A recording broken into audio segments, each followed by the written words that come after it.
Tov. We are live. Shalom Chevre. Hope everybody's enjoying their quarantine or wherever they are.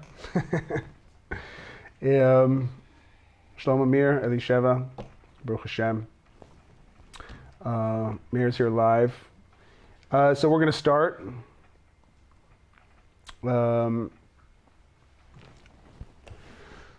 So talking about the mystical power of the matzah. Yeah? Yeah. The Zohar explains that just as with regard to intellectual understanding in the physical dimension, a child is incapable of knowing and conceptualizing anything until they begin to eat bread. So too, when the Jewish people left Mitzrayim, they did not know how to conceive the infinite unity of the Creator until they ate the matzah. Yesterday we learned that there is the Gemara says that a child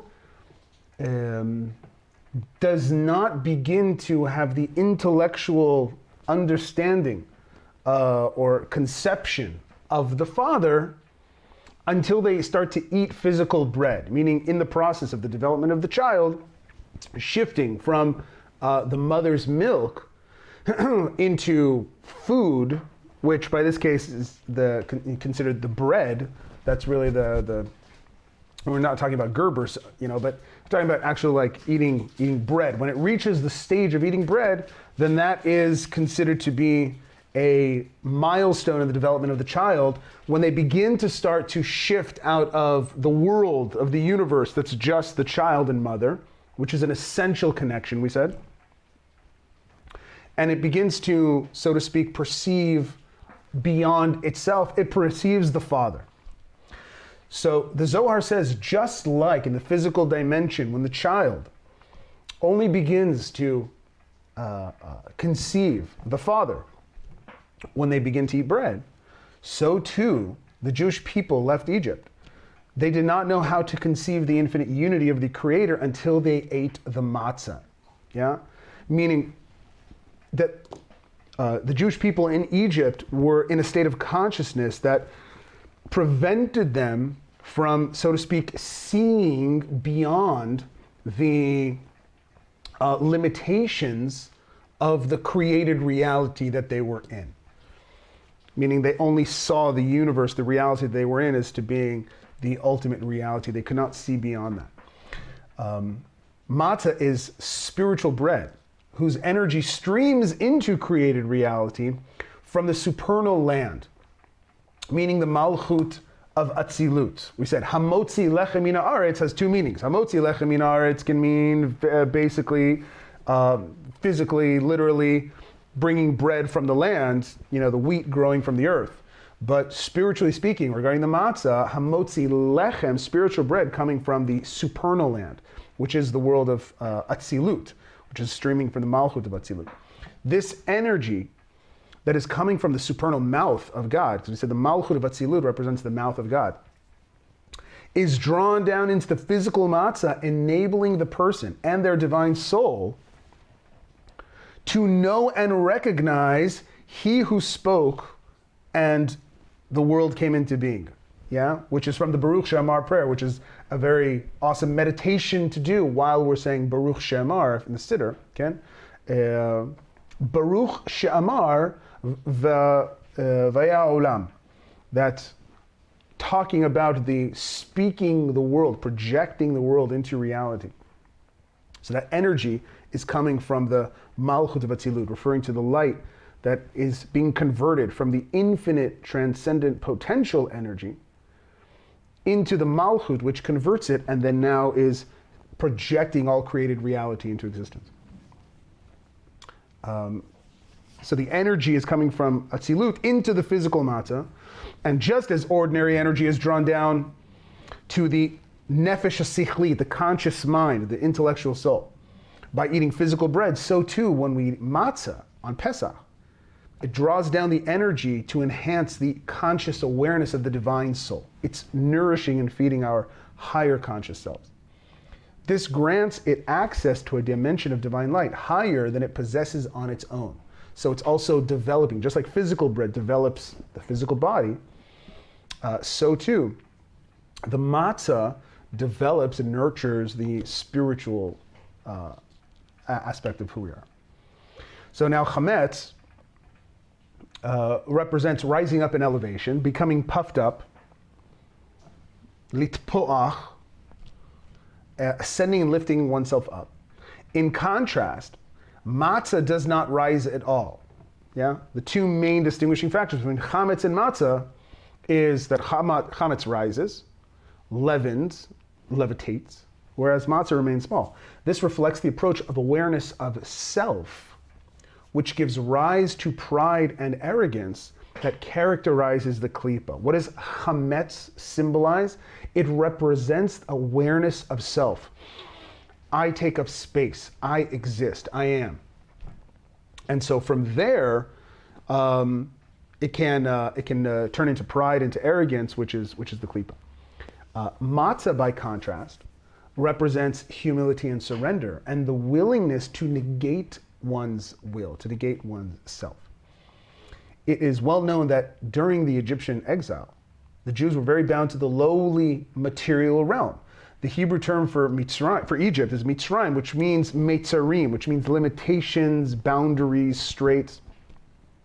And while in exile in Mitzrayim, the Jews' intellect, right, the state of consciousness that we were in, produced intellect and emotions that were constricted by the limitations and boundaries of the physical world that cause a person to be enslaved to the false duality and fragmentation of reality. In being in an Egypt state of consciousness, we are limited and bound to the duality and fragmentation of the physical world that we exist, that we perceive to exist. When one feels themselves to be a separate entity and possess independent existence, then one is separate from the light of the Creator. In a state of Egypt consciousness, one's awareness of material reality as being the true reality dominates and influences one's thoughts and feelings. And so if we're living in Egypt state of consciousness, my thoughts, my feelings, and ultimately also the behaviors are going to be highly affected and influenced by the pharaohs that lurk in this created realm. So the exodus from Egypt was achieved when the King of Kings, Migla alehem melech malchem lachim, it's quoted directly from the Haggadah. Shenigla alehem melech malchem lachim, the King of Kings was revealed to them. This refers to the revelation of the infinite light of the Creator, which transcends the spiritual cosmos. This caused transcendent consciousness to stream into the collective Jewish mind, putting them into a state called bitul b'mitziut, yeah, a nullification of reality, meaning that our perception completely transcended the created reality as being something independent, and we were able to conceive that there is only the unity and the oneness of the infinite light of the Creator. This is what allowed them to be liberated from all their spiritual limitations and constraints.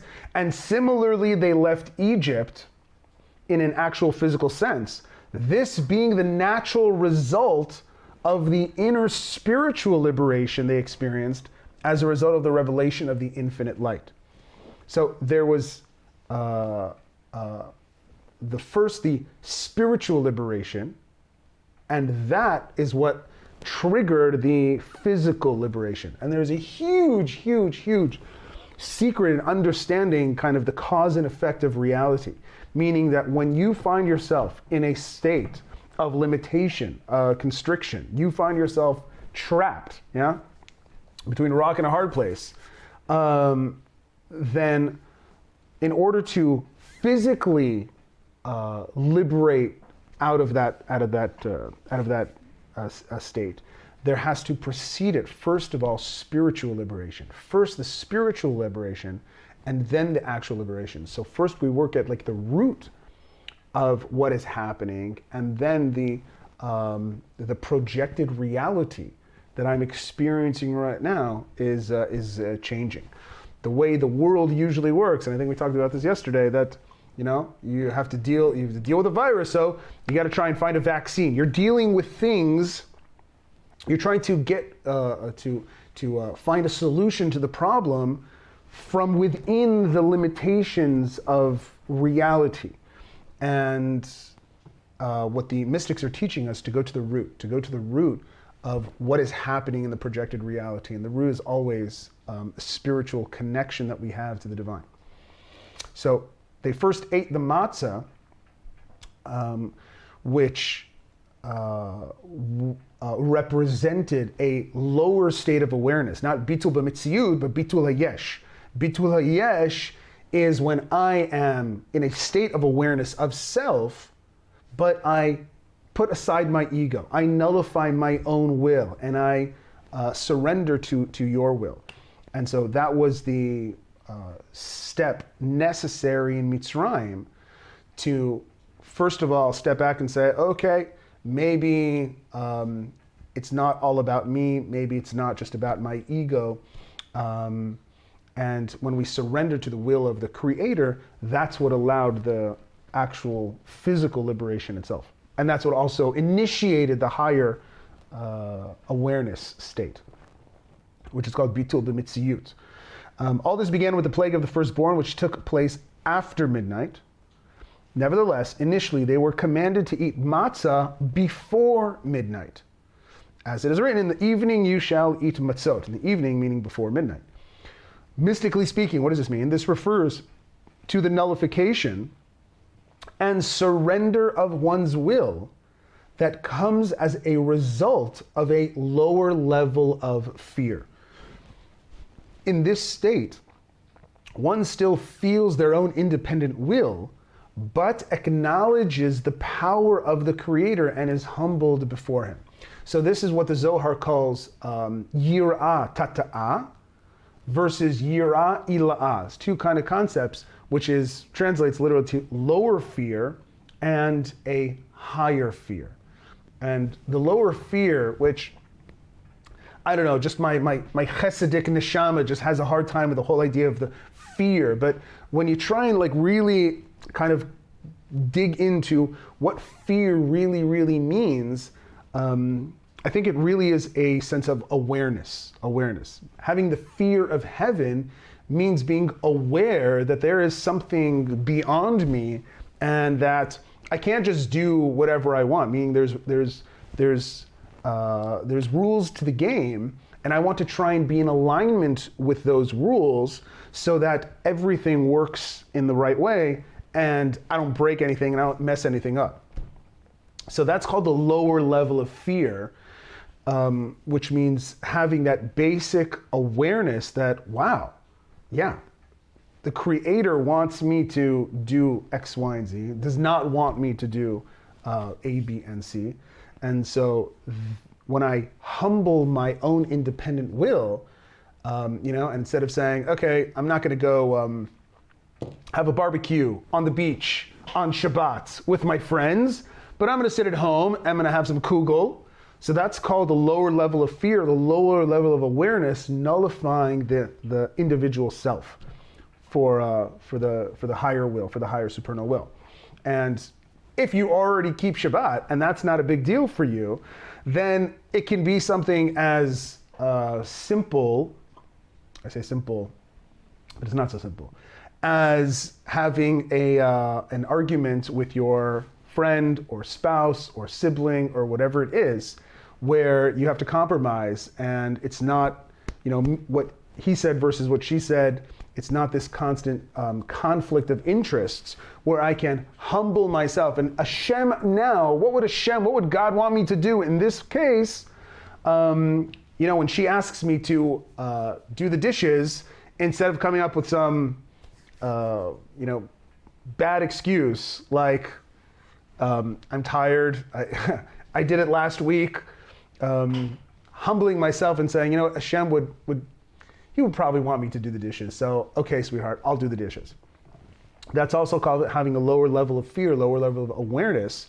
Not fear of my wife, but fear of breaking the balance and the harmony within the fabric of creation. That's what we're really afraid of. When we're talking about fear of sin, we're talking about being aware and careful and cautious not to do anything that might bring imbalance to the creation and give more energy and vitality to the other side, to the klipa, which is essentially a side of ego, a side of arrogance. So that's the lower level of fear. That we attained in Egypt before midnight when we ate the matzahs. We closed ourselves in the house and we ate the matzahs and we said, Hashem is a king. Hashem hu amelech.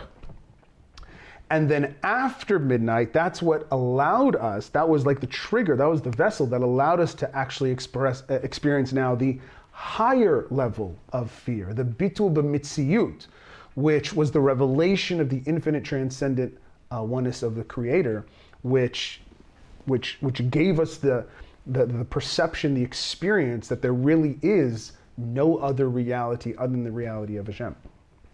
So, initially, they were commanded to eat matzah before midnight, and this refers to the nullification, lower level of fear. And in this state, one still feels their own independent will, but acknowledges the power of Hashem and is humbled before Him. This lower awareness prepared for and served as a medium leading to the revelation of the transcendent light of the infinite one, and the higher awareness, the yirah ila'ah, the higher fear, the higher awareness, which was drawn down and revealed to them after midnight. Though this higher awareness state is dependent on the Creator and not on man's efforts, it's a gift from above. Nevertheless, the Jewish people's efforts to attain the lower awareness state created a vessel for the upper awareness state. And so there's something that we do on our part that initiates this revelation that really it's not up to us, it's not in our hands. We're just kind of like starting off, we're just like igniting that process, but it's ultimately Hashem that allows us to have that revelation. But it's not something that we could have gotten to by ourselves. So the Zohar calls matzah the bread of emunah, which most people translate to faith, but that by eating the actual physical matzah, the awareness of the divine light is awakened and aroused.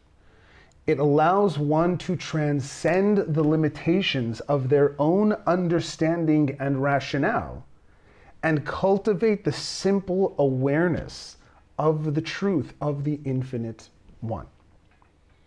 Just like ordinary leavened bread, which nurtures man, as the sages state, a child does not know how to call out to father until he tastes grain, until he tastes bread. Ein hatinok koreh b'shem aviv ad shetoem ta'am dagan. The child's knowing to call father, recognizing that this is their father, that results from eating the bread, does not involve a full sense of comprehension and intellectual awareness. Since the child is not intellectually developed enough to know what makes him his father and why he should love him, yeah? He doesn't know what kind of person he is. He doesn't know his character traits, his attributes, his midot. He doesn't follow him around outside, the way he talks to people, the way he doesn't know anything really about him, but nevertheless, he calls him his father. He recognizes, this is Abba, this is my Abba. This calling represents a bond to his father that does not stem from a rational or comprehended knowledge. Yeah? The child is not saying, you're my father and I love you because of any type of justification or rationalization. The child does not have the intellectual development yet to understand why he loves the Father. But this recognition, awakened in the child by eating the bread, is rooted in the source of the bread that derives from the realm of Tohu, which we said earlier, and is a level above ordinary comprehension, above the level of Chokhmah. Therefore, it is drawn down to a level that is below intellect and understanding, because we said what comes from a higher world falls to the lower world. Yeah. So if we said the physical bread, which is rooted in the 7 kings of Edom, which is the world of chaos, that comes before the world of Tikkun, before man. And so it's actually a higher place that supersedes rationale and understanding. It's pure emotion. And so that fell to a place. And so now the child, which is supposed to represent man, which is supposed to represent the intellectual attribute, when it eats the bread, it gives it that emotional bond that supersedes all intellectual, rational understanding. And so therefore the strong is very, very bond between the child and the father. Though it is very underdeveloped, below intellect and understanding, nonetheless it represents a very strong bond, causing his soul to be very closely attached to his father. This recognition, awakened by the child in eating the bread, which comes from the physical bread. Similarly, regarding the mitzvah of eating the matzah, which the Zohar calls the bread of faith, emunah, represents the recognition, awareness, and bonding with the infinite one, the supernal Father, as it will. Not only on the mere existence of Hashem, yeah, but an awareness that he exists in a manner that surpasses worldly existence entirely. When we are talking about faith, emunah, the Zohar says the matzah is the bread of faith, michla de mehemnuta. It does not mean that faith here as believing in God. I don't need matzah for that. There are plenty of other ways that a person can come to the rational, intellectual understanding that there is an intelligent creator that brought all of this into existence, and we didn't just spontaneously evolve after 15 billion years of amoeba and stardust coming into after the Big Bang. A person can believe in God. He doesn't need matzah for that. So when we say faith, when we say emunah, what is the Zohar talking about? It's talking about the recognition, awareness of the light, the transcendent light of the Creator beyond this reality, that transcends this reality, that the normal type of emunah and belief that a person has in Hashem is how Hashem's light is projecting this world into existence, and how, so to speak, God operates within the world. There's the world, there's a creation, and there's the creator, and there's a relationship between them, yeah? And that the creator is operating in creation. Whereas the faith that the matzah, the Zohar is talking about, that the matzah gives us, is to understand and to conceive and to become aware that this created reality that we are perceiving from the godly divine perspective does not really exist, is that we are totally nullified within the light of Hashem. There's not creator and creation, but that there actually is nothing other than the creator. And that is a much deeper sense of belief and faith.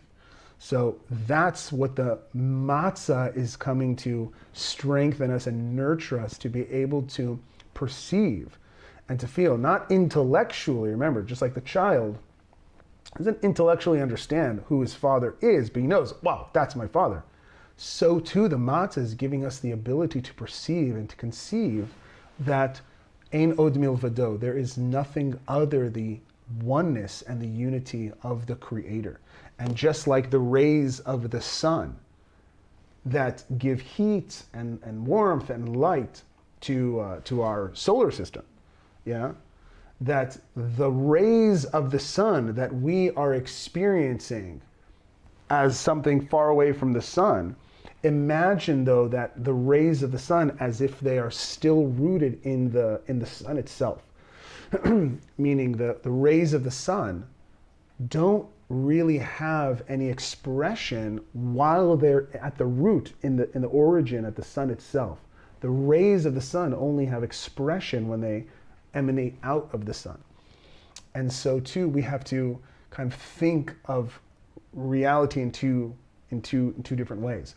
One is that the reality that we're experiencing is being projected into existence, which is emanating from the oneness of Hashem, from the Creator. But at the same time, we also have to understand, we have to also begin to realize and conceive that we actually never really left. That even though that this reality is being created and projected into existence, it's as if we are still completely absorbed and nullified within the infinite oneness of Hashem. We're still within that divine cosmic sun, so to speak. And so on one side, we do exist. On the other side, though, we are totally nullified before Hashem. There is nothing other than Hashem. So it is that higher, deeper level of faith that we are able to perceive when we eat the matzah. So not only the mere existence of Hashem, but the awareness that Hashem exists in a manner that surpasses the entire created reality that we perceive. This awareness is drawn down from the sublime knowledge, from the dot Elyon, enabling one to establish a bond and connection to the infinite dimension of the Creator.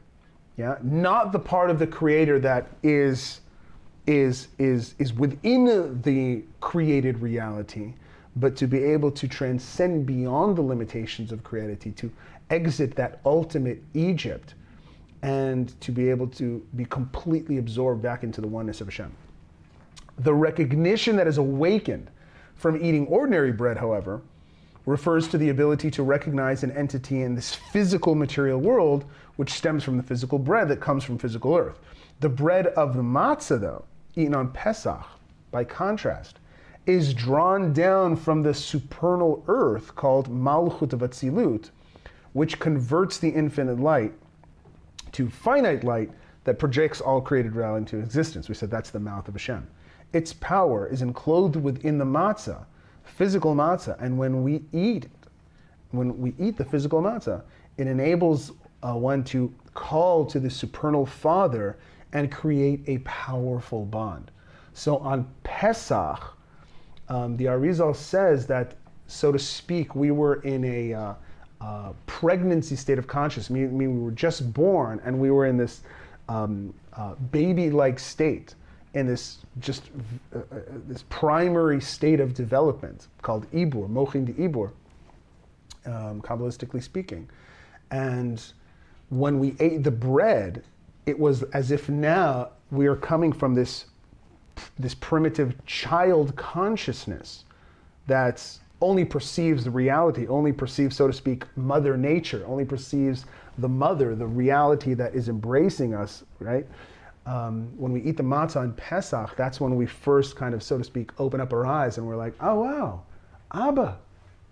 And that ingrains within us, that cultivates within us, so to speak, hardwires within us a very, very deep bond that completely liberates us from the enslavement to the physical reality that we perceive. That's what happens on Pesach night. It's only for that night, however. Right after that night, then boom, then it all is so to speak, flies away. It's mistalek. The Arizal says, and now we begin a process of 49 days counting to bring this light back. On Pesach, it was a gift from above, that Hashem allowed us to be able to have this experience, to perceive that infinite oneness as a gift, to be able to free us from Egypt. But then it, so to speak, takes off the training wheels and says, okay, I want to see you work for it for yourself.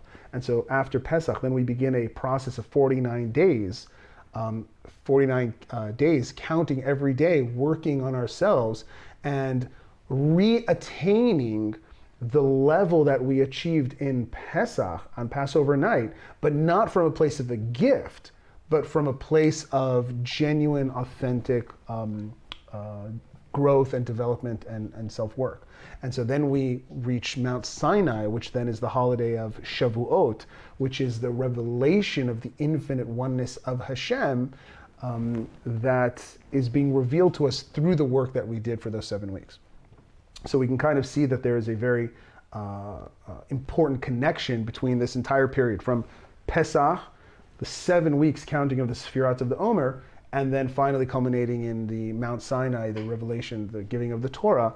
And it's all talking about coming out of a place of limited consciousness, coming out of enslavement to the physical reality that we exist, having that experience, and then now, so to speak, coming back into the matrix and saying, okay, can I now stand up on my own 2 feet? Can I do this on my own? Working through that process and then attaining that transcendent, super conscious revelation once again. Tov. That's all we got for today, my friends.